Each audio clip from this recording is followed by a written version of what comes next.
காலங்காத்தால வெளியூர் போகணும்னு சொல்லி எழுப்பி விட்டுட்டு வண்டி எடுத்ததுல இருந்து தூங்கிக்கினே வர.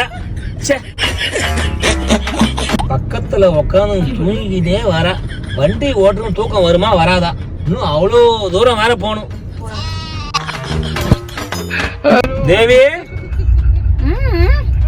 தேவி ஏமா நீ கார் என்னால ஓட்ட முடியலன்னு தூங்கிக்கினே வர. அடுத்த வாட்டி டூர் போக சொல்ல எங்க தங்கச்சியை கூட கூட்டிட்டு வந்துடலாமா? நீ என்ன நினைக்கிற?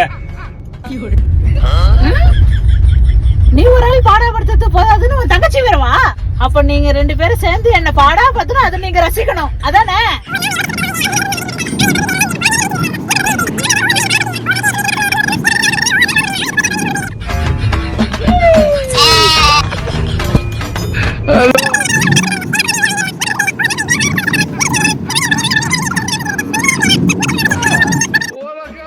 இவ பேசுற பேச்சுக்கு போற இடம் கூட சீக்கிரம் வந்துச்சுடா சாமி.